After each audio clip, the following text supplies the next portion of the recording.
Merci beaucoup d'être venu. Je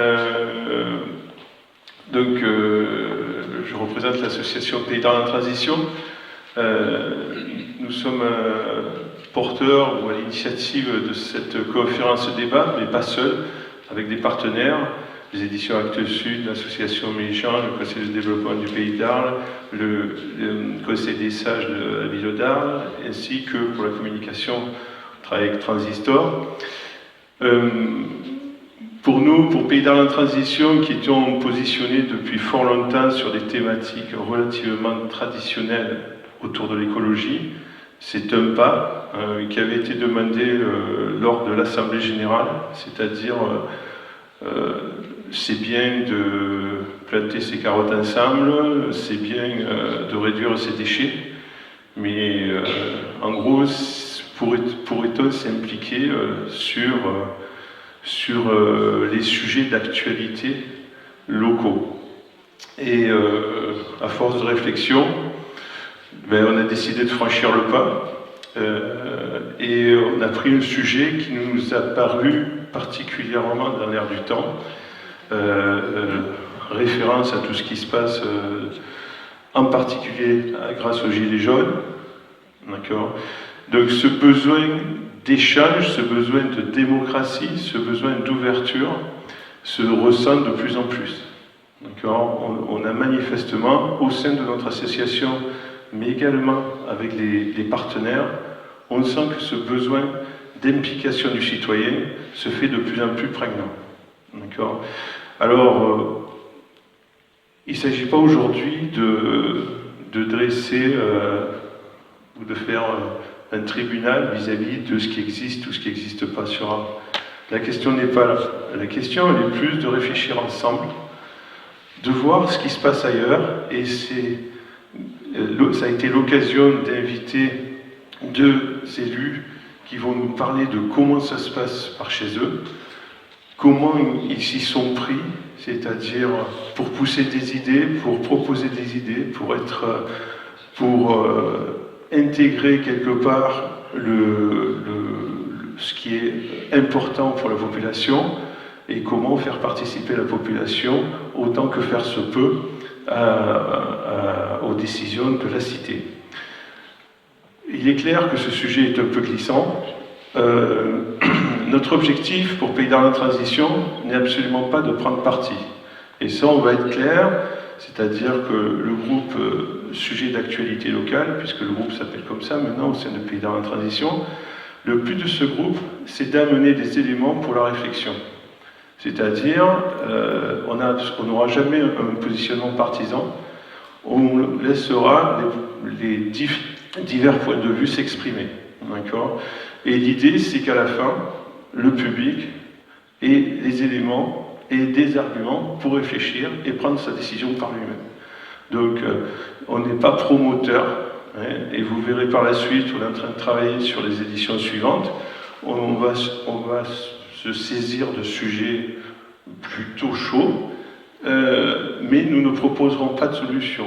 On proposera de débattre, d'accord ? Et de débattre sereinement, parce qu'on pense que c'est là que ça va se passer. C'est-à-dire qu'aujourd'hui, il faut absolument que l'on arrive à considérer le citoyen comme une partie prenante à part entière, les choses étant très complexes, l'intérêt général étant devenu de plus en plus difficile à faire partager, il est très important que le citoyen s'implique. Alors évidemment, la contrepartie, c'est que le citoyen doit s'impliquer. C'est-à-dire que lorsqu'on fait des réunions et que les salles sont vides, ça pose problème, soyons clairs. Donc on va voir au travers des prises de parole que des choses sont possibles et que quelque part, c'est un cheminement, qu'il n'y a pas de solution prête à l'emploi et que localement, on a des possibilités de faire évoluer les choses et de faire grandir les choses. J'y reviendrai plus tard lorsque les interventions auront eu lieu. Jérôme va prendre la parole pour cadrer un petit peu autour de la démocratie participative et vous donner quelques éléments pour qu'on ait quand même une base commune. Voilà. Un grand merci pour votre présence et votre participation. Oui, bonjour. Je vais répéter un petit peu ce que dit Jean-Marc, parce qu'on s'était mis d'accord. Mais... Alors, comme Jean-Marc vient de le rappeler, cette journée est le résultat d'un groupe de travail de Pays d'Arles en transition que nous avons baptisé Sujet d'actualité locale. Il nous semble que si, bien entendu, la transition écologique et énergétique vers davantage de résilience est un mouvement nécessairement global, il est plus facile et nécessaire d'agir localement. Nous avons plusieurs projets ou sujets dans nos cartons, mais il nous a paru intéressant de démarrer par la démocratie participative, sujet au cœur de l'actualité, mais dans un contexte encore suffisamment éloigné des élections municipales pour que nous puissions l'aborder sereinement. Il existe dans les communes françaises de nombreuses instances de démocratie participative. Au fil de nos recherches, nous sommes tombés sur un document déjà ancien qui en recense des centaines, portant des noms différents selon les villes. Assises citoyennes à Échirolles, conseil consultatif à Saumur, conseil communal à Dunkerque, conseil de ville à Pierre-Bénite, conseil des anciens à Besançon, conseil des sages à Saumur et Arles, pour n'en citer que quelques-unes. Partout ou presque, semble-t-il, les habitants sont consultés et écoutés. Il y a cependant différents degrés d'implication des habitants. Le premier niveau, ou plutôt le niveau 0 en démocratie représentative, étant celui de l'information. Ensuite, on trouvera la consultation, puis la concertation.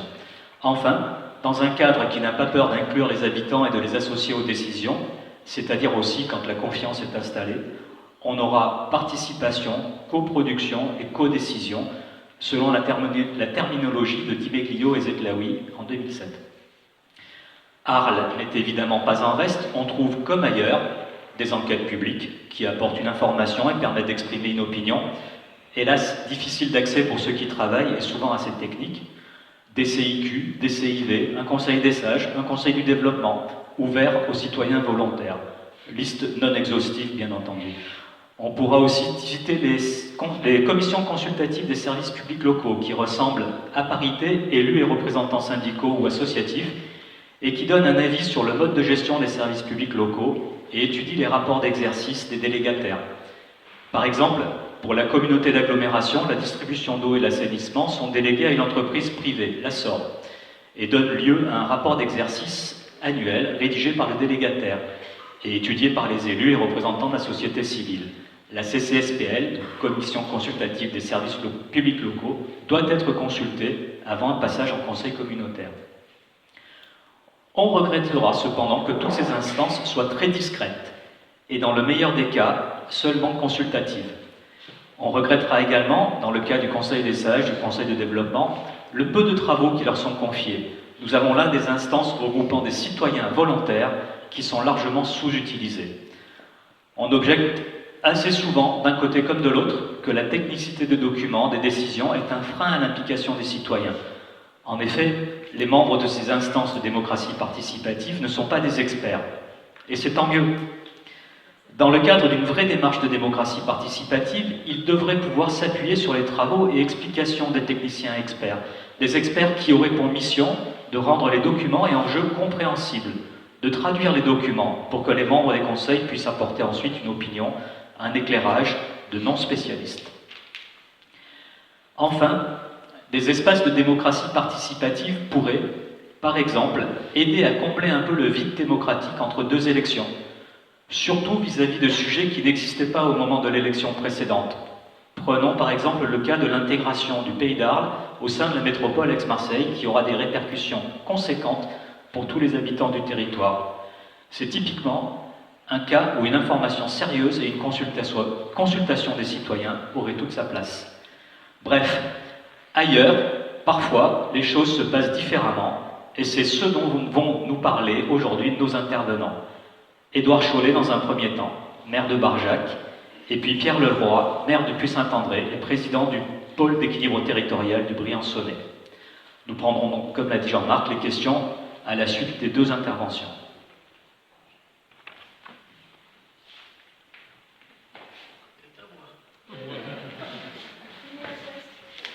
Bonjour. Je ne sais pas, est-ce qu'on peut s'entendre sans micro? Non. Bon. Écoutez, bonjour à tout le monde. je ne sais pas trop ce que le colibri que je suis vient faire parmi les mastodontes arlésiens de communautés de communes, etc. C'est à l'invitation de Jean-Paul Capitani que je suis venu. Pour vous situer qui je suis, je suis fils d'ouvrier mineur, d'une famille de 7 enfants, très partageuse. Dès la naissance, j'ai appris cela. Dans un pays rural, maman immigrée italienne, et je suis devenu instituteur, ce qui pour mes parents était une grande chose. J'ai pu exercer en Algérie, 4 ans, pays très pauvre, après l'indépendance, juste après, au milieu des pots cassés. Et puis, je suis devenu pratiquant de méthodes démocratiques au sein de l'école, celle de Célestin Freinet, lequel avait mis au point des méthodes pédagogiques après la guerre de 14-18, se disant, comme l'avaient fait les dadaïstes et puis les surréalistes, plus jamais ça. Donc tout ce qui a pu conduire à ça doit être exclu. Et donc c'est dès l'enfance, dès l'école, qu'on doit bannir les hiérarchies, les positions autoritaires. J'ai été sanctionné d'ailleurs dans l'éducation nationale pour pratiquer ces méthodes. Plus tard, 15 ans après, on est venu me chercher pour être maître d'application, pour les mettre en avant aux jeunes normaliens. Voilà. C'est des paradoxes que j'aime bien quand ils vont dans ce sens.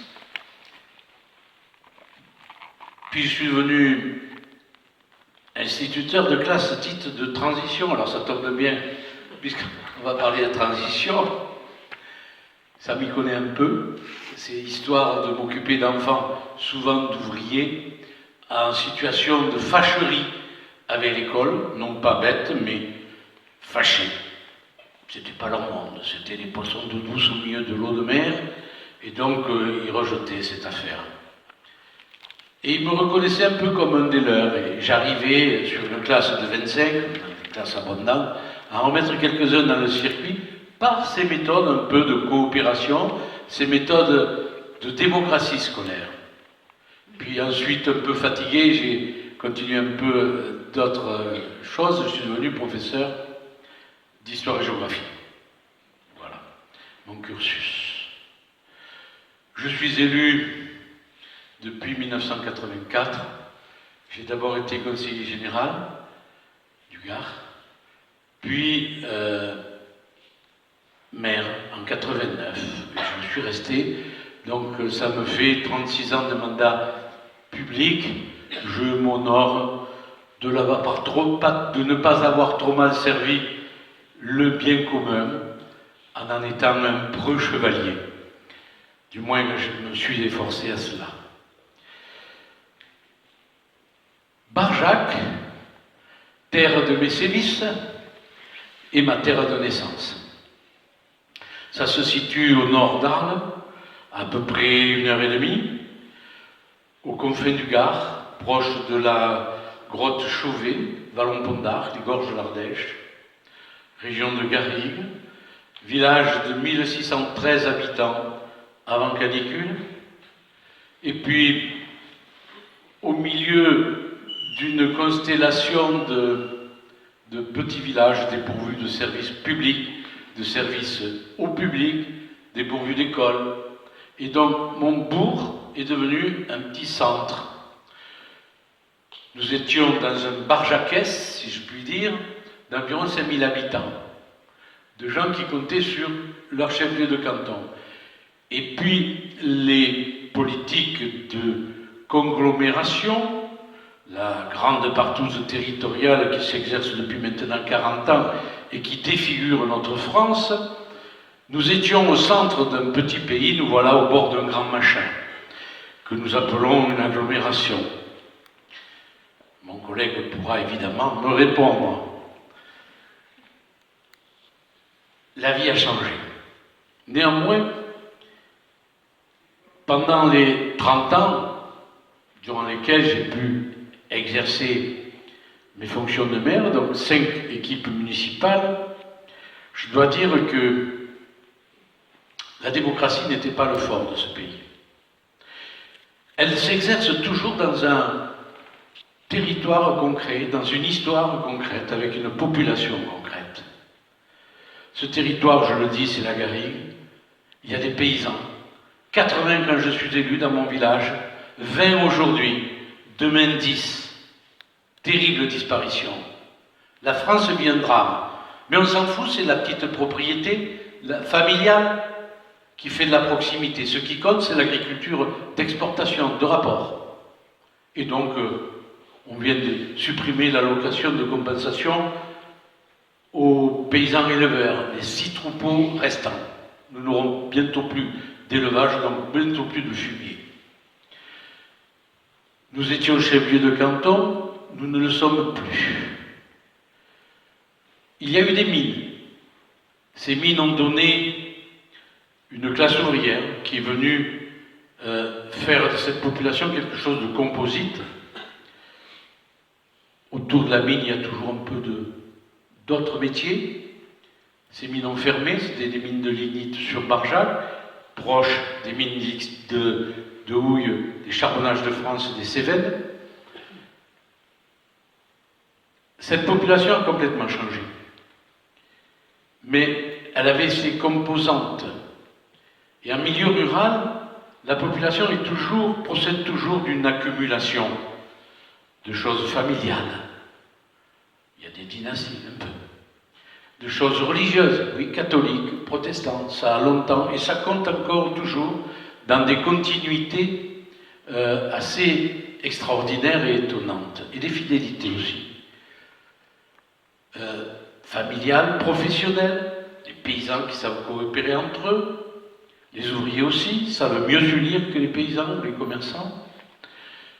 Et puis, une petite industrie touristique, si je puis m'exprimer ainsi, liée à des sites, villages de caractère que nous sommes, proximité de grands sites comme la Vin d'Orniac, le Vallon Pont d'Arc et le Pont d'Arc, la Grotte Chauvet, puis d'autres sites. Un petit tourisme saisonnier, précaire, peu formé au niveau des gens. Donc voilà la situation. Nous n'avons pas une population intellectuelle, si je puis m'exprimer ainsi. Bien sûr qu'il y a dans chaque métier, y compris celui de maçon, une charge intellectuelle, mais nous n'avons pas une population qui a beaucoup d'enseignants, beaucoup de professions libérales, etc. Un des drames du monde rural, c'est l'extirpation qui est perpétuellement faite, non seulement de sa population pour aller à la ville, de paysans transformés en ouvriers ou en employés, mais le plus grand drame peut-être, c'est la confiscation de la matière grise, quoi. Les meilleurs de nos enfants, je ne dis pas qu'il n'y a que les cloches qui restent au village, mais les meilleurs de nos enfants, ceux qui ont un cursus scolaire éblouissant, vont ailleurs. Qu'est-ce que vous voulez qu'ils fassent chez nous? Des ingénieurs, il n'y en a pas besoin, même des techniciens supérieurs non plus. Et les mieux formés aujourd'hui sont les paysans, mais je vous le disais tout à l'heure, peu nombreux, de moins en moins nombreux. Donc voilà, la démocratie, où elle s'exerce là-dedans, dans tous ces paramètres, et c'est pas facile.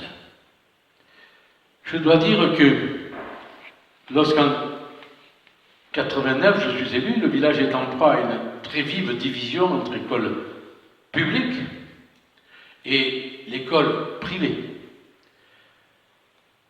Et effectivement, lorsqu'on me voit arriver, moi qui suis pourtant arrière-petit-neveu de cardinal et petit-fils de sacristain, athée et pas baptisé, ils sont affolés.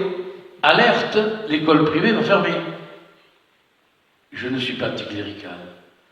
Et donc, nous avons là aussi, c'est la démocratie, tenté de rassurer les catholiques, qui sont largement majoritaires. Il y a 6 familles protestantes dans le village.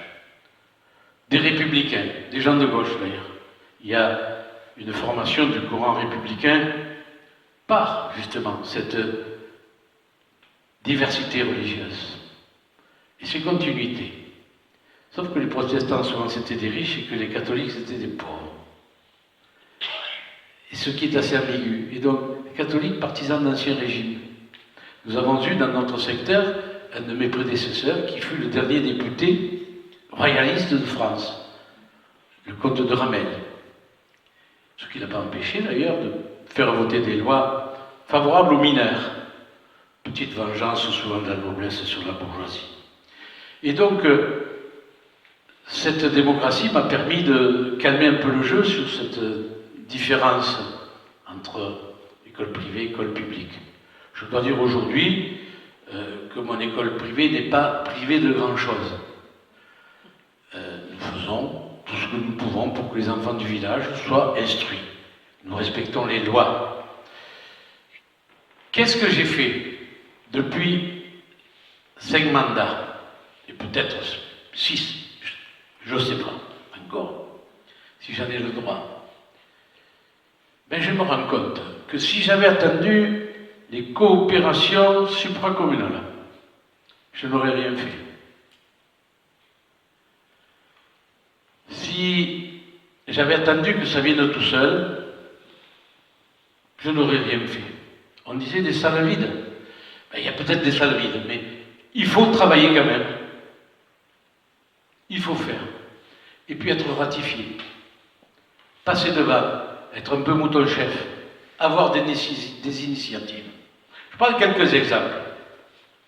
Si je fais un référendum pour avoir des œuvres d'art au jardin public, dans les rues du village, si je n'ai pas de l'éducation populaire au fur et à mesure que cette décision se mature et que je fais voter, qu'est-ce que je vais avoir? Des naines de jardin. C'est pour ça, il ne faut pas compter sur moi, je n'en veux pas. Ni dans ma villa, ni dans mon village. Ça veut dire qu'il faut travailler au corps par l'éducation populaire. À la cantine scolaire, si je dis aux enfants, démocratie, qu'est-ce que vous voulez manger les petits? Des frites. Bon. Je ne pose pas la question, parce que je connais la réponse. Si je dis aux Barjacois, voulez-vous une cuisine centrale municipale? Ils me diront, mais pourquoi tu ne la laisses pas associative? Si je dis aux Barjacois, voulez-vous une cuisine centrale 100% bio? Vous vivez avec son bio? Ben, on a fait une cuisine centrale 100% bio. Notre histoire a été racontée. Les maires alentours, à qui j'avais posé la question, voulez-vous qu'on la fasse ensemble? Ils m'ont dit non. Nous, nos enfants, on ne les faisait même pas manger à la cantine. On avait la noblesse de les nourrir nous-mêmes. On ne les confiait pas aux communes pour ça. J'en étais là. Quand je vous dis, on fonctionne aussi en démocratie avec les mentalités présentes. J'ai un cinéma classé cinéma d'art et essai, 1600 habitants. Il finit par être presque rentable. Ai-je posé la question, voulez-vous un cinéma qui plus est d'art et d'essai? Non, je n'ai pas posé. Je connaissais la réponse. Souvent d'ailleurs, les référendums, ceux qui posent la question, connaissent la réponse et veulent la réponse. Il y a quelques suicidaires comme De Gaulle qui posent des questions qu'il n'aurait jamais dû poser. Et ainsi de suite, je viens avec... Quand j'ai l'assentiment de mon conseil municipal, c'est déjà pas mal. Déjà, quand ils sont tous présents, c'est bien. C'est 19 personnes, au moins, qui font un peu de politique dans mon village et qui participent d'une démocratie. Je m'efforce d'ailleurs que les choses soient décidées en conseil municipal. Mais avec leur fichue supracommunalité, maintenant, tout se passe au loin et au haut. Et alors là, par exemple, on vient d'augmenter les poubelles au haut et au loin. Évidemment, c'est facile quand vous êtes en haut, comme le corbeau, et au loin, vous n'êtes pas saisissable. Vous augmentez comme vous en avez envie. Hein. Personne ne vous tire par le pantalon quand vous allez chercher de la viande ou du pain dans le village. La démocratie, c'est rencontrer les gens comme ça, hein, faire ses courses, les entendre. Et donc, ils prennent allègrement une décision. Un point de fiscalité. Qu'est-ce que tu te fais voir pour un point de fiscalité? Un point de taux, c'est 10% d'augmentation. Et ça fait 3 ans que ça dure, la plaisanterie.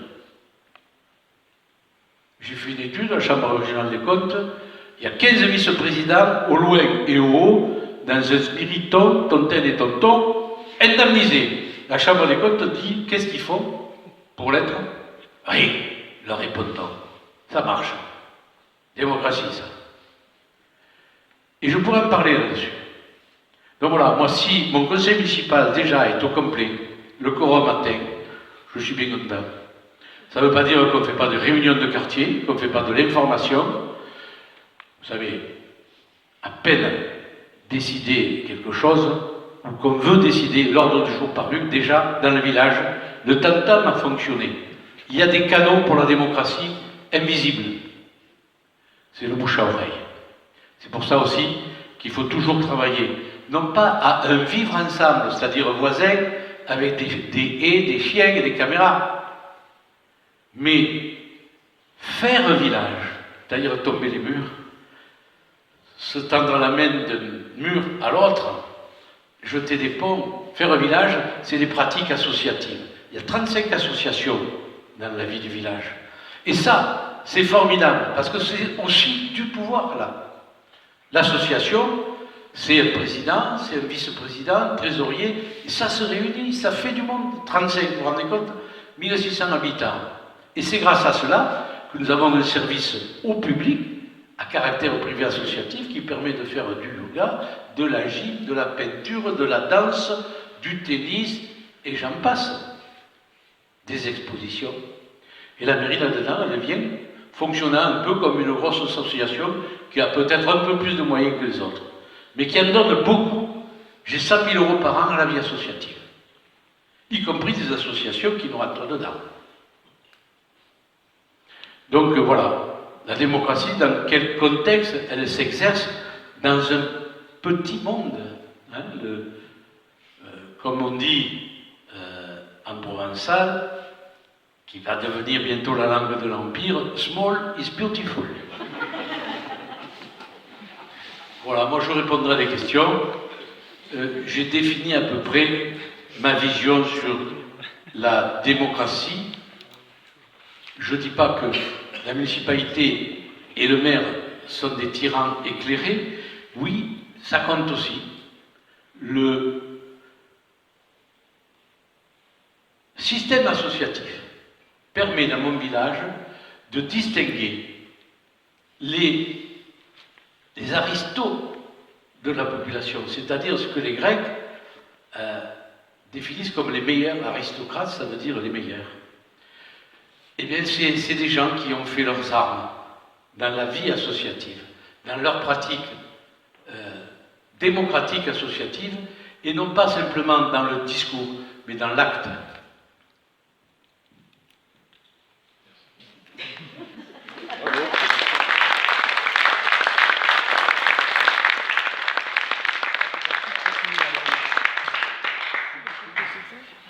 Merci beaucoup pour votre prestation éclairante. On va passer la parole à Monsieur Leroy pour la deuxième intervention. Merci, Monsieur Cholet. Bonjour à toutes et à tous. Merci de m'avoir invité. C'est toujours un plaisir de venir à Arles. C'était l'occasion de voir mon ami Jean-Paul et puis de venir discuter aussi avec vous parce que j'ai fait à peu près la même chose avant-hier. À Briançon, il y avait 150 personnes et on a parlé des mêmes sujets qu'aujourd'hui. Sachant qu'en général, on me demande plus d'intervenir sur la transition écologique que sur la transition démocratique. Mais en même temps, les deux choses sont très liées. Vous allez voir qu'en France, il y a une grande diversité entre ce que vient de dire mon collègue et puis ce que je vais vous raconter. C'est des histoires qui sont très différentes, sur des territoires très différents. Et vous êtes encore sur un territoire extrêmement différent des deux nôtres. Donc c'est pour ça que ça va être intéressant de pouvoir discuter ensemble. Je vais donc rapidement vous présenter le territoire pour que vous compreniez à peu près d'où je viens, les actions qui ont été menées, les projets qu'on a demain, mais à travers ce fil conducteur de cette démocratie participative et de cette démocratie représentative dont on a pas mal parlé à l'instant. En préambule, quand même, s'il y en a qui ont envie de prendre des notes, il y a des collègues qui ne sont pas là, mais qui auraient très bien pu être là aujourd'hui, qui ont vraiment travaillé ce sujet de la démocratie participative. En l'occurrence, moi je pense à Jean-François Caron, à Los Angeles. Donc je vous conseille d'aller voir sur Internet, d'aller voir les bouquins de Jean-François. Il y a Joe Spiegel aussi, à Kingersheim, qui a fait des choses assez étonnantes. Il y a son voisin Ungersheim qui a fait aussi des choses très très intéressantes. Puis il y a plein de petits villages de communes qui travaillent sur ces sujets-là. Dans le bouquin qui est à l'entrée, vous verrez, il y a un bouquin qui s'appelle « Ces maires qui changent tout ». Là, il y a le maire de Trémargat aussi en Bretagne. Il y a la Bio-Vallée, il y a aussi la communauté de communes du Méné. Donc il y a plein d'endroits où il se passe vraiment des choses intéressantes. Ça vaut le coup d'aller chercher un petit peu d'autres façons de faire. Et pour ça, Jean-François Caron à Los Angeles, encore une fois, moi j'ai appris beaucoup de choses grâce à Jean-François. Je ne vais pas parler de transition écologique, enfin si, je vais en parler à travers les projets. Si vous voulez en savoir plus sur ce qu'on a fait, il y a 2 émissions, il y en a une sur France Culture que vous pouvez encore télécharger et une autre sur Radio France Internationale. Vous avez France Culture Pierre Leroy ou Radio France Internationale Pierre Leroy et vous avez 2 émissions d'1 heure qui vous parlent des projets qu'on a réalisés sur les territoires. Donc moi il se trouve que je suis maire d'une toute petite commune de 480 habitants. C'est la 6e commune de Serre-Chevalier. Serre-Chevalier, limite de la frontière italienne. Voilà, moi je suis maire de cette petite commune et je suis aussi élu supra, comme on en a parlé tout à l'heure. Donc je suis vice-président d'une communauté de communes qui regroupe 13 communes. Ça fait à peu près 25 000 habitants. C'est un territoire assez grand mais avec peu d'habitants. Et puis je suis aussi président du pays Grand Briançonnais, du PETR du Grand Briançonnais. Donc là c'est à peu près un tiers du département. Et donc c'est grand, il y a un parc national, le parc des Écrins. Il y a un parc régional, le parc régional du Queyras. Donc c'est un très grand territoire, mais on est très peu nombreux, on est 35 000 habitants sur ce grand territoire. Donc voilà en gros d'où je viens. Donc on habite, moi ma maison elle est à 1520 mètres d'altitude, donc on n'est pas tout à fait dans les mêmes conditions qu'ici. Mon village, il y a une carte là-bas, il commence à 1200 mètres d'altitude et il termine à 3000 mètres d'altitude. Donc vous imaginez 1 km 800 à la verticale. Donc vous imaginez aussi la biodiversité qu'il peut y avoir entre le bas et le haut de la commune, ça n'a strictement rien à voir.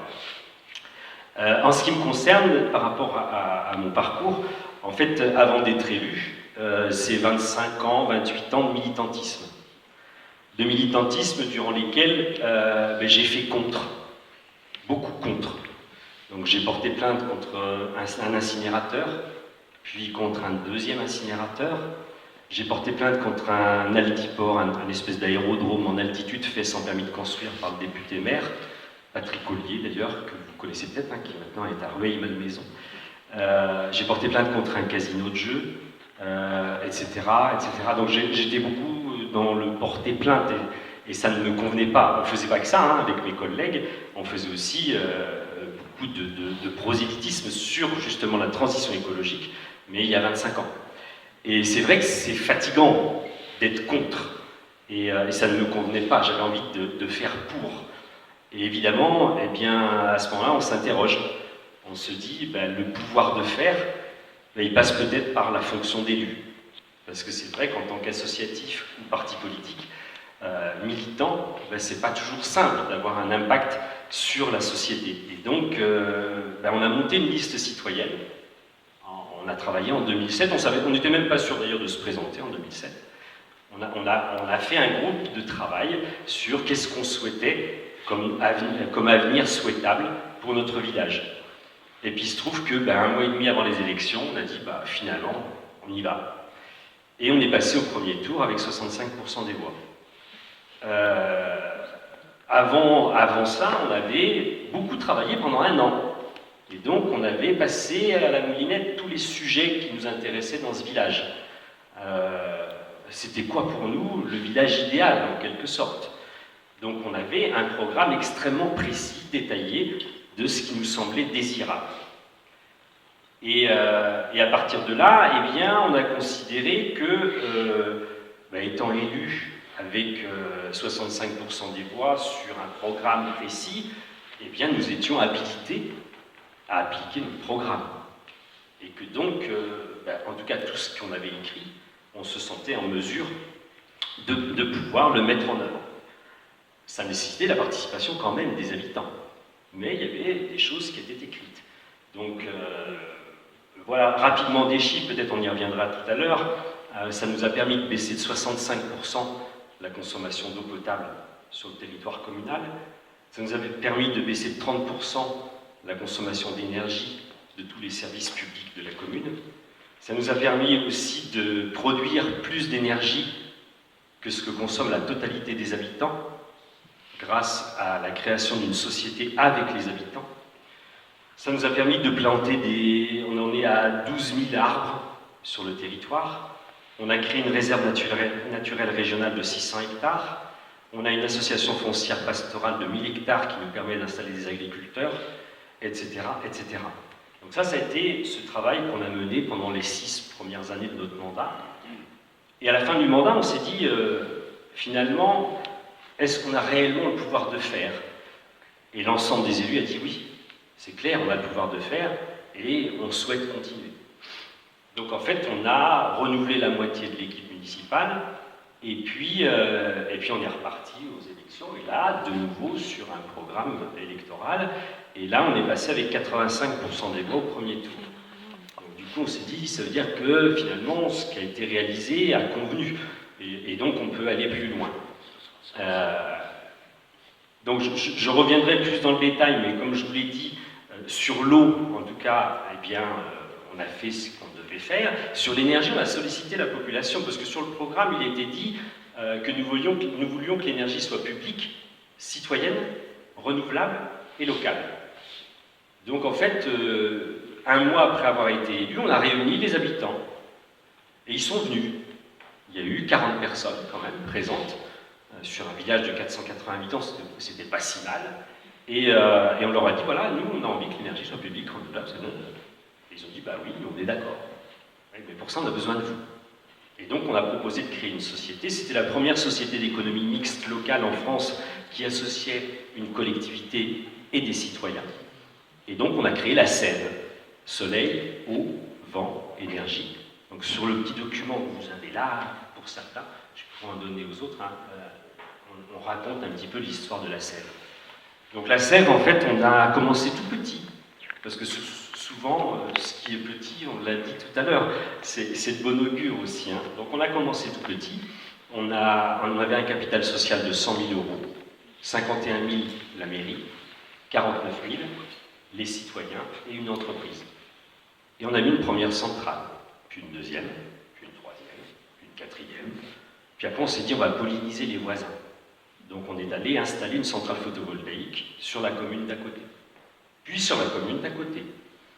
Et on avait épuisé le capital social, on a épuisé notre capacité d'emprunt, et là on a fait une ouverture à capital. Et rentré à la Sève, la communauté de communes, et puis notre commune, et puis notre commune, d'autres citoyens, d'autres entreprises. Là aujourd'hui on a 18 centrales photovoltaïques qui sont reliées au réseau, et on a un chiffre d'affaires de 160 000 euros. On a distribué des dividendes 4 années de suite aux actionnaires citoyens et aux actionnaires publics. Et là, on a 2 études en cours, normalement l'année prochaine. On aura notre première centrale de turbinage d'eau potable, c'est-à-dire sur une conduite d'eau potable qui fait 300 mètres de chute. Nous, on enlève les brises-charges. C'est des petits bâtiments en béton qui brisent la charge. Il y a tellement de pression dans les tuyaux, nous avec 300 mètres de chute, qu'on brise la charge. Donc en fait, nous on les enlève, et à la place on met une turbine Pelton, ce qui fait que quand les gens prennent leur douche, ils produisent de l'énergie. Il ne s'agit pas de prendre la douche trop longtemps non plus, mais donc par ce système-là, on produit de l'énergie renouvelable et locale. Donc on est sur ce schéma-là, on a aussi installé un mât de mesure en éolien de 50 mètres, ça fait 1 an et demi maintenant qu'on prend la mesure du potentiel éolien. Sauf que ce mât de mesure, il est en plein milieu des remontées mécaniques. Tout autour, il y a plein de remontées mécaniques. Et là, au milieu, il y a un mât de mesure. Et on a installé 2 petites éoliennes de 12 mètres qui produisent d'ores et déjà de l'énergie reliée au réseau sur la station de ski. Ça, c'est pour l'énergie. Un point plus intéressant, en tout cas par rapport à la commande qui m'a été faite, c'est les deux petites maquettes que vous avez devant vous.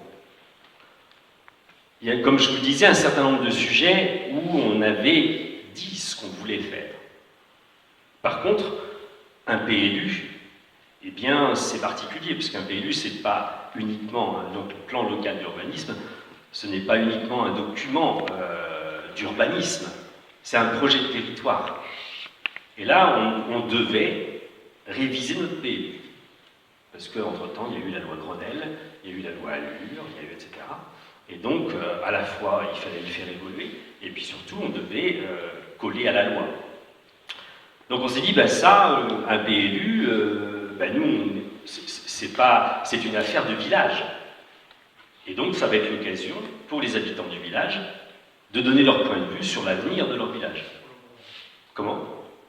Une affaire de village pour le moment. Voilà, en tout cas, on avait la possibilité de faire ça. Donc la loi, elle oblige les collectivités à faire une réunion d'ouverture et une réunion de fermeture. On ouvre le PLU, les élus travaillent, et puis on ferme le PLU, et après il y a une enquête publique.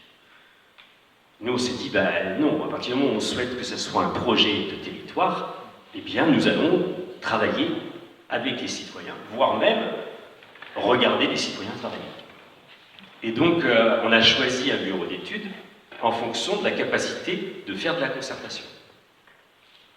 Donc on avait 3 bureaux d'études en concurrence, et donc le bureau d'études qu'on a choisi, c'était pour ça. Comme par hasard, c'était 2 femmes. Donc, et je pense que ça a eu un rôle dans la façon de travailler. La première réunion a consisté au fait que, alors déjà, les habitants, il y en a certains qui sont venus à la première réunion en nous disant, mais de toute façon ça ne sert à rien de venir, vous avez tout décidé. On leur a dit, venez, puis vous allez bien voir. Et la première réunion, on a expliqué qu'est-ce que c'était qu'un PLU et comment nous, on le concevait. Et puis, le bureau d'études a expliqué l'intérêt de la loi Allure. Et là, ça n'a pas été anodin, c'était très intéressant, parce que les gens ont compris à quoi servait cette loi. Et là, en l'occurrence, nous sommes passés de 14 hectares à 4 hectares constructibles. Donc vous imaginez, ça fait un choc sur un village. Sauf que les gens se sont dit, oui, mais c'est génial, parce qu'on comprend pourquoi. Et on comprend l'intérêt de la loi. En effet, il y a moins de surface constructible, mais ça nous convient. Et à partir de là, les gens ont travaillé sur quel secteur de la commune serait constructible. Après, vous pouvez regarder les cartes là-bas, il y a plusieurs hameaux dans la commune, et là, les gens ont choisi les secteurs précis où il y aura des zones constructibles, en mettant plus de zones constructibles aux endroits où il y a des transports publics, et un peu moins aux endroits où il n'y a pas de transport public. Bref, ils ont fait tout un travail de prospective, de réflexion sur la constructibilité du territoire. Et ensuite, une fois qu'ils ont décidé les secteurs, une fois qu'ils ont décidé les surfaces par secteur, on a fait faire ces maquettes. Donc là, vous avez 2 petits quartiers où les habitants ont décidé que, c'est les maisons existantes qui sont là, et puis ils ont décidé que sur ce secteur, ça serait constructible. Donc on a fait faire ces maquettes, et puis on leur a dit un soir, eh bien, on vous donne des Legos, on vous donne des sparadraps de couleurs, il en reste un peu des traces, et à partir de là, vous allez faire le lotissement de demain. Sachant que vous avez compris la loi Allure. Sur ce secteur, vous avez compris qu'étant donné sa surface, vous avez l'obligation de faire 26 logements. C'est évident que si vous faites 26 maisons individuelles, ça ne va pas rentrer. C'est pas possible. Donc, vous pouvez peut-être faire des maisons individuelles, mais vous avez l'obligation aussi de faire du logement collectif. Pensez qu'il y a des canaux d'arrosage, il y a des chemins piétonniers, pensez aux espaces publics communs, pensez aux jardins partagés, pensez aux ordures ménagères, pensez, etc. Et donc, ils ont bossé toute la soirée sur chaque secteur, et c'est ce qui a fait le PLU. Donc on a eu au total 13 ateliers de travail, ça n'a pas été des réunions publiques, ça a été des ateliers de travail sur lesquels les gens ont construit leur village de demain, dans Donc ça, c'était sur la partie constructible. Mais ça a été la même chose sur la partie agricole, ça a été la même chose sur la partie énergie renouvelable, sur tous les sujets en fait du village, qui concernent le village, les gens ont donné un avis et c'est ce qui a construit le PLU. Dans la réalité, les élus communaux n'ont quasiment rien fait. On a travaillé sur le règlement, là vraiment sur les règles d'urbanisme très précises. Même là-dessus, il y a eu un avis des habitants qui a été donné lors d'une des réunions d'un des ateliers. Donc en fait, la révision du PLU a duré 13 mois et demi. Il y a eu 13 réunions, une par mois. Il y a eu entre 20 et 60 personnes qui ont participé à chacune des réunions. Et l'enquête publique, il n'y a eu aucune remarque, rien, parce qu'en fait, les gens ont fait tout le travail préalable. Donc voilà, la démocratie participative, pour certains sujets en tout cas, a un intérêt. Et je pense que les gens y trouvent leur compte. Et ça leur permet aussi de comprendre les enjeux territoriaux, les enjeux communaux, de savoir ce à quoi sont confrontés les élus aussi, en termes de difficultés. Et puis finalement, pour les élus, c'est assez confortable, parce qu'il n'y a plus de conflit. Là, en l'occurrence, il n'y en a pas eu. Donc peut-être c'est un cas particulier, mais en tout cas, nous, ça a été extrêmement facilitant. Donc là, c'est un exemple que je vous ai donné. Après, on peut prendre plein d'autres exemples. S'il y a un autre sujet pour nous qui a été très important, c'est le foncier. C'est évident que pour une commune, l'enjeu du foncier est déterminant. Donc on a fait 3 choses qui nous ont semblé importantes. Ça n'a pas été toujours facile avec la population d'ailleurs. La première chose, c'est qu'on a passé une convention avec la SAFER. Quand je dis SAFER, il y a des gens qui disent « Ah, horreur !» Ça dépend des endroits.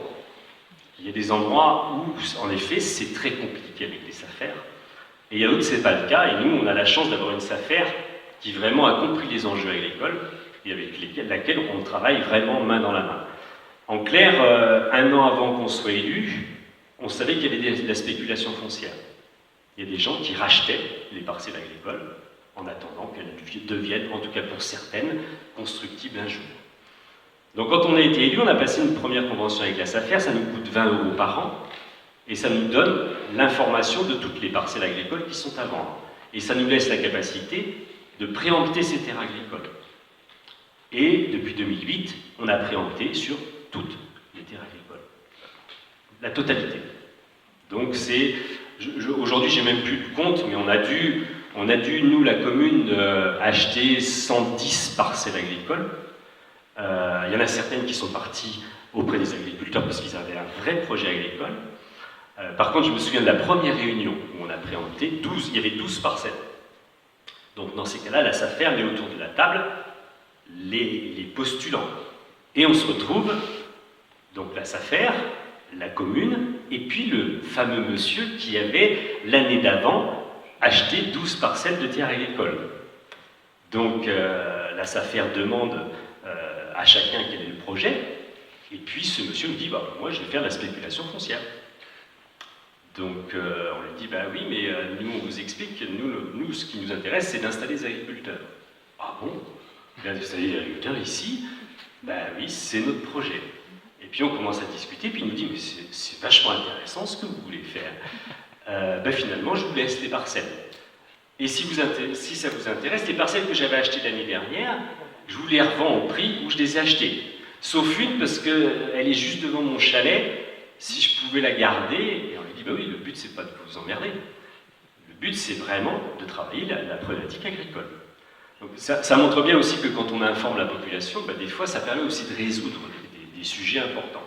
Donc là, en l'occurrence, on a acheté plein de parcelles agricoles. Ça, c'était une des premières choses que nous avons faites. La deuxième, c'est que, tout à l'heure, j'en ai parlé rapidement, nous avons une association foncière pastorale. Alors là, c'est très particulier. Ça existe en France dans certains endroits.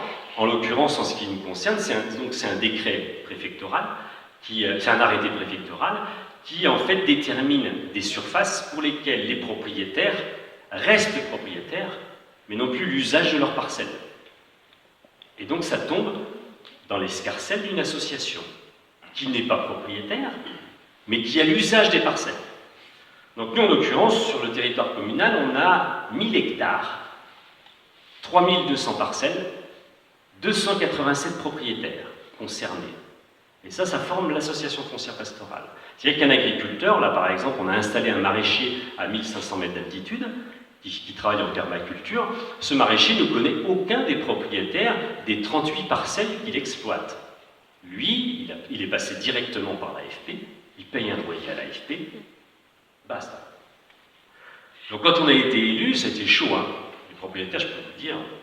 Donc il y en a certains qui rêvaient de casser l'AFP, et donc on leur a dit, écoutez, il y a le choix. Soit je vous donne un chèque, soit je vous envoie une facture. Je leur ai dit, comment ça? Écoutez, si l'AFP fonctionne, on va installer des agriculteurs. Les agriculteurs vont entretenir vos parcelles, ils vont payer un loyer, et nous allons vous restituer une partie du loyer, le chèque. Si par contre on casse l'AFP, vos terres ne sont plus entretenues, la mairie les fera entretenir, et je vous enverrai une facture. Chèque ou facture? Ça a été vite réglé. Donc depuis 10 ans, l'AFP fonctionne très bien, tout est voté à l'unanimité, les propriétaires votent sans problème, et donc on réinstalle les agriculteurs sur le territoire communal pour travailler sur l'autonomie alimentaire dont on va parler tout à l'heure. Je passe au supra rapidement, parce que c'est tout ça, on pourra en discuter plus en détail, mais je vais parler des poubelles. Il se trouve que je suis vice-président de la communauté de communes, chargé du développement durable et entre autres de la gestion des déchets sur 13 communes. Quand j'ai été élu, sur la gestion des poubelles, un budget de 5 millions d'euros, et donc ce budget délégué à l'entreprise Veolia, avec 2311 containers d'ordures ménagères répartis sur le territoire, un budget déficitaire de 320 000 euros, en ce qui nous concerne, et 12 000 tonnes de déchets par an, pour 13 communes. Moi, j'étais comme vous, un citoyen, je ne connaissais rien. Je rentre dans le contrat de Veolia et j'essaie de voir comment ça fonctionne cette affaire. La première chose qui me surprend, c'est que je trouve entre le contrat et les factures des choses que je ne comprends pas. Donc je demande au technicien, c'est quoi cette facture de 95 000 euros? Il me dit, bon ben on va voir ça. Je vous rappelle, 2 jours après, il me rappelle, il me dit, c'est une erreur. Je dis, ah bon? Mais c'est une erreur, c'est-à-dire qu'on n'a pas à la payer? Oui, c'est ça. Ah d'accord. Je dis, ben, heureusement que je vous en parle quand même. Et c'est la première fois. Ben, non, j'ai regardé, je suis remonté à il y a 7 ans. Et en fait, tous les ans, on a payé. Vous êtes en train de me dire qu'on a mis 700 000 euros à l'entreprise Veolia, qu'on ne devait pas payer, c'est ça? Oui, tout à fait. Bon. Quand ça fait 15 jours que vous êtes élu, ça fait un drôle d'effet. Hein. Donc là, ça a été la première lettre recommandée. Et puis, j'entendais des bruits comme on entend beaucoup en France, mais là, je l'ai entendu de la part de copains qui me disaient, quand le camion d'ordures ménagères il passe, eh bien, parfois il s'arrête devant les emballages et il charge les emballages. Non, j'y crois pas. Et puis un jour, j'ai dit, je vais aller voir. Et donc, on a pris un véhicule banalisé à 5 h du matin et on a suivi les camions. On a fait 2 km 500, bingo. Donc je tape à la portière du camion. Je me présente, bonjour, Pierre Leroy, le nouveau vice-président chargé. Vous voulez descendre du camion? Vous pouvez m'expliquer ce que vous avez fait? Oui, j'ai pris les emballages et puis je les ai mis dans le camion. Oui, enfin, vous avez un camion d'ordures ménagères. Voilà. Ah oui, mais on a des consignes. Ah, ça m'intéresse, les consignes m'intéressent. Donc là, ça a été la deuxième lettre recommandée à Veolia. Et là, on a dit, c'est terminé, j'en ai parlé donc aux 40 élus communautaires. Et donc, nous avons décidé de faire une étude indépendante pour voir ce qu'il en était de ce marché. Et nous avons décidé de nous séparer de Veolia. Donc 1 an et demi plus tard, on a créé une régie d'ordures ménagères. Ça veut dire qu'on a embauché 35 personnes, acheté 10 camions, construit un nouveau bâtiment et réorganisé tous les circuits de collecte. Je vous passe les détails, je pourrais revenir plus dans le détail. Là, en l'occurrence, j'ai fait, la semaine prochaine, c'est la 58e réunion publique avec les habitants. Donc 58 réunions publiques sur 8 ans. On est passé de 12 211 tonnes à 8 007 tonnes. C'est-à-dire qu'on a baissé de 4 000 tonnes le tonnage d'ordures ménagères. C'est 250 € la tonne. Ça fait 1 million d'euros. Ces déchets font 110 km pour être stockés dans une décharge. sachant que vous savez que j'avais porté plainte contre les 2 incinérateurs, donc voilà.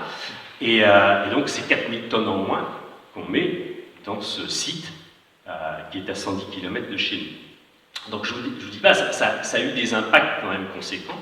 Sur mon smartphone, tous les mois, je reçois les tonnages qui baissent de 3% tous les mois, tous les ans, oui tous les mois, enfin par rapport au mois de l'année précédente, et on augmente de 35% le tonnage d'emballage de verre, de papier, de carton, pour lesquels on touche de la part de Veolia 500 000 € par an. C'est-à-dire que quand les gens font le geste de tri, on est payé. Quand on jette les objets de verre dans les ordures ménagères, on paye 250 € la tonne.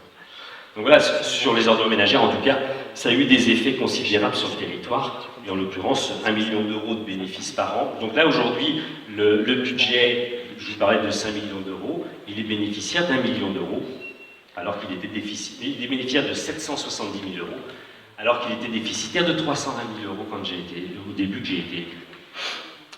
Sur la Comcom, on a travaillé sur l'énergie.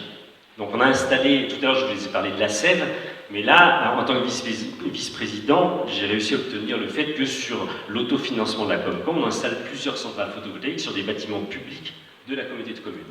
Mais ce que j'ai proposé aux élus communautaires, c'est qu'on flèche les bénéfices des centrales. Là, en l'occurrence, on a 70 000 € par an de bénéfices de vente d'électricité. Et donc, ce budget est fléché. Ça a été voté à l'unanimité. Alors, dans l'absolu, ça ne veut rien dire, hein, parce que ça part dans le budget général. Mais il y a un engagement moral des élus de dire que ces 70 000 €, tous les ans, vont être investis dans la sobriété énergétique. Donc, je ne suis pas obligé tous les ans d'aller supplier mes collègues. Je sais que j'ai 70 000 € pour faire l'isolation par l'extérieur, de faire les changements d'huisserie, de faire tous les travaux d'isolation des bâtiments publics. Là, on arrive à la fin, en l'espace de 7 ans, on aura réhabilité la quasi-totalité des bâtiments publics de la communauté de communes. Passons à l'échelon supérieur, le pays Grand-Briançonnais. Donc là, en l'occurrence, moi, je n'ai pas candidaté. Les 4 présidents de communautés de communes à l'époque m'ont demandé si j'acceptais d'être président. Et je leur ai dit ok, mais sous condition. Je regarde Jean-Paul parce qu'on en parlait tout à l'heure. La condition, c'est une condition très particulière que je leur ai imposée. Elle date de 1342. En 1342, le territoire où j'habite était une république. En 1342. La république des Escartons. C'est-à-dire que les habitants de notre territoire ont racheté leurs droits à Humbert II, et donc sont devenus libres. Ce qui s'est passé à la Révolution française, nous, ça a été en 1342 que ça s'est fait. Il y a eu une deuxième charte, je vous passe tous les détails, la charte de 1382, il est écrit, quand un de nos territoires s'effondre, effondrement, tiens, quand un de nos territoires s'effondre, les autres sont là pour le relever. Faire ensemble, tiens. Et donc, ça a été la condition, j'ai dit aux 4 présidents de Comcom, soit vous êtes capable de faire ensemble, soit je me casse. C'est-à-dire que si j'accepte d'être président, c'est pour faire du projet. Si on n'est pas en capacité de faire du projet, je m'en vais. Et ce que je souhaite, c'est que l'ensemble des villages, les 36 communes du territoire, bénéficient de ces projets, de façon équitable. Donc on a monté 15 jours, j'ai donc été élu sous ces conditions. 15 jours après, on a répondu au premier appel à projet TEPCV. Territoire et énergie positive pour la croissance verte, lancé par le gouvernement Hollande. Sauf qu'il a fallu répondre en 1 semaine. Donc ça s'est fait à 2, un technicien et moi. On a été primé 2 millions d'euros. Enfin, dans un premier temps, on a eu 500 000 € sur le TEPCV 1. Sauf qu'on savait qu'il y aurait un TEPCV 2. Et nous, l'idée, c'était de faire avec les citoyens. Donc, dès le début du TEPCV 1, on s'est dit, il y aura un TEPCV 2, on va chercher le conseil de développement, je sais qu'il y en a du conseil de développement ici, et on dit au conseil de développement, allez, à vous, vous vous emparez de cette affaire, il faut mobiliser le territoire, et il faut qu'on ait des actions pour le TEPCV2 futur. Donc ils ont mobilisé 150 personnes, ont travaillé toute une soirée, et à la fin de la soirée, ils nous ont donné une liste. Voilà les 62 propositions d'action que nous, citoyens, nous souhaitons voir mis sur la table. On a mouliné ces 62 actions pour des raisons juridiques, administratives, techniques, on en a éliminé un certain nombre, il en est resté 23. Et le TEPCV2 arrive. Du coup, on a postulé sur le TEPCV2 avec ces 23 actions qui émanaient des citoyens. Et là, on a été retenu pour 1 500 000 €. Ça a permis, entre autres, de subventionner des vélos électriques. On a subventionné plusieurs centaines, à hauteur de 500 € par vélo électrique, auprès des citoyens, directement. Mais ça a permis de réhabiliter 55 bâtiments publics dans 26 communes différentes. Des toutes petites communes ont pu réhabiliter des logements sociaux en étant subventionnés à 80%.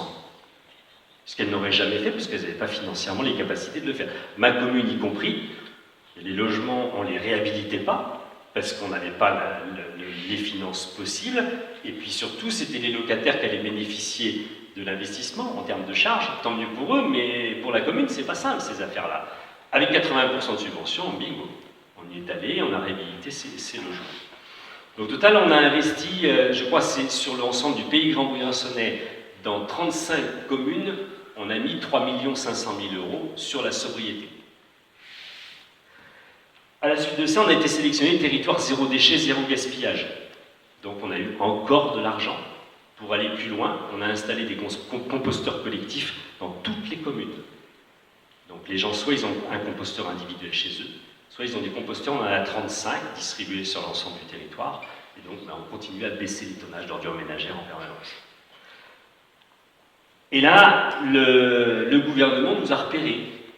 Et en novembre 2017, j'ai été convoqué au ministère, et on nous a dit, bien, on a vu votre capacité à mobiliser l'argent public. Et donc, à partir du moment où, quand on vous donne de l'argent, vous arrivez à le dépenser, et bien, d'après notre point de vue, eh bien, on vous a repéré. Et on va lancer les contrats de transition écologique et solidaire. Donc, pour ça, bien, vous allez être sélectionné. On sélectionne 2 types de territoires en France. Les territoires qu'ils appellent, le ministère, en désolation industrielle, ancienne mine de charbon, future ex-centrale nucléaire, etc. Donc tous ces territoires qui vont avoir du chômage à la clé, etc. Donc voilà. Et puis l'autre paquet, c'est des territoires qui sont en avance sur la transition. Donc vous faites partie du deuxième paquet, vous allez être sélectionné. Et donc à partir de là, eh bien, travaillons ensemble. Ça fait 1 an qu'on travaille avec l'État. On aurait dû signer au bout de 3 mois, on a signé au bout d'1 an et 4 mois. J'ai signé la semaine dernière avec Emmanuel Vargon, la secrétaire d'État à la transition, ce fameux contrat. Sauf que là, ben, ça a été des grandes discussions avec les services d'État et que ça concerne le sujet qui nous intéresse. C'est-à-dire que quand on s'est vu à l'Assemblée nationale, nous on leur a dit, mais pour nous la transition écologique, elle doit être démocratique. Comment ça concrètement, ça veut dire quoi? Eh bien, à partir du moment où la transition écologique nécessite le changement de pratique, ça ne peut se faire qu'avec les habitants. On ne peut pas, nous, imposer d'en haut des changements de pratique aux habitants. Il faut qu'on construise cette affaire avec eux. Ah. Et donc, je dis, ben, dans ces cas-là, il faut qu'on fasse de l'animation territoriale. Et pour ça, ben, il nous faut des fonds. Ah oui, mais non, nous, non. Non. Nous, on vous donnera de l'argent sur l'investissement, point barre. Ben, dans ces cas-là, on ne signe pas. Parce qu'on ne sait pas faire. Nous, si on veut mobiliser la population, ben, il nous faut de l'animation, donc des vrais gens qui travaillent sur l'ensemble du territoire.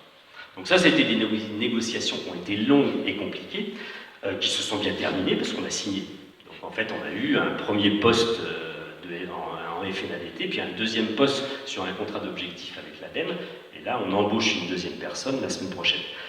La deuxième chose, c'était transition écologique, mais on parle de quoi? Et donc l'État me dit, sur quel axe vous allez travailler? Ben, il n'y a pas d'axe, la transition écologique, il n'y a pas d'axe. Ben, si, il y a des territoires qui vont travailler sur la méthanisation. Mais ça, c'est pas de la transition écologique, c'est un outil qui permet de... Ah, vous comprenez pas... Si, je comprends bien le problème. En effet, on ne se comprend pas parce que la définition de la transition n'est pas la même. Moi, je vais vous donner un exemple. On a un projet qui consiste à affréter des chevaux avec lesquels on va récupérer les déchets des restaurants du centre-ville. Ces chevaux vont faire 2 km. Ils vont dépoter ces déchets qui vont être compostés en partie, méthanisés pour une autre partie, pour chauffer des serres agricoles dans lesquels il y aura 15 personnes en insertion qui vont produire du légume, qui seront transformés dans une légumerie et une conserverie alimentée par le turbinage de l'eau du canal, et après retransportés à cheval à l'hôpital de Briançon. Donc si vous me demandez sur quel axe on va travailler, eh bien, on va travailler sur les déchets, sur le transport, sur l'agriculture, sur l'alimentation, sur l'insertion, sur le lien social, sur l'énergie, voilà. Ah ben oui, mais ça c'est pas possible. Ah ben oui, dans ces cas-là, nous ne pourrons pas signer. Et donc, en fait, on est le seul territoire en France à avoir un contrat de transition écologique et solidaire. Et on est le seul territoire en France à avoir un contrat de transition écologique et solidaire avec 5 axes. Parce que nous, on dit, bah, nous, ce qui nous intéresse, c'est travailler sur les autonomies. On est un peu autonomiste avec la République des Escartons. On avait travaillé sur l'autonomie en 1340, donc on a envie de continuer à travailler sur l'autonomie. Donc l'autonomie alimentaire, l'autonomie énergétique, l'autonomie dans la gestion de nos déchets, plus le logement, et le transport et l'écomobilité. Donc voilà, nous, puis derrière, il y a évidemment le lien social et puis le faire ensemble. Ah ouais, du coup, ils ont accepté. Alors il y a un endroit où quand même on a dû négocier, et on n'a pas pu fermer toutes les portes, parce que nous, ce qu'on souhaitait, c'est montrer le contrat de transition écologique avec les habitants. Tout à l'heure, c'est ce que je vous disais. Mais il a fallu mettre sur la table pour pouvoir signer 15 projets qu'on n'a pas pu construire avec les habitants. Donc on a dit, bon, on va quand même un peu foutre le bordel, et avant de signer, on a organisé un événement avec Cyril Dion. Donc moi, je discute souvent avec Cyril sur pas mal de sujets, et donc on a dit à Cyril, voilà, on te fait une commande.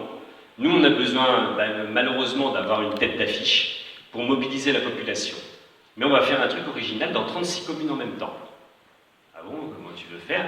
Eh bien, ce qu'on te propose, c'est qu'on fasse un événement dans les bars, dans les épiceries, dans les bibliothèques, dans les salles communales, dans 36 lieux, mais simultanés. On demande à tous les citoyens de se mobiliser pour organiser cet événement. Sur une clé USB, on met le film après-demain, donc les gens pourront voir dans 36 lieux en même temps le film gratuitement. Ensuite, ils peuvent bouffer ensemble, discuter de la transition, préparer des questions. Et ensuite, toi et moi, donc Cyril et moi, on sera au théâtre du Briançonnais, filmé en direct par la télé locale, renvoyé sur l'ensemble du territoire. Et là, les gens avec leur smartphone ou leurs ordinateurs pourront nous poser des questions en direct. C'est ce qu'ils ont fait. Donc on a eu 700-750 personnes dans 36 lieux en même temps. Mais après, il y a eu peut-être 2000 personnes, on ne sait pas exactement, qui nous ont vus directement à la télé et qui ont donc entendu parler de la transition écologique et de son application sur le territoire. Donc voilà, j'ai parlé beaucoup, je crois qu'il est 16h15. Donc maintenant, on peut rentrer dans le détail si vous avez des questions.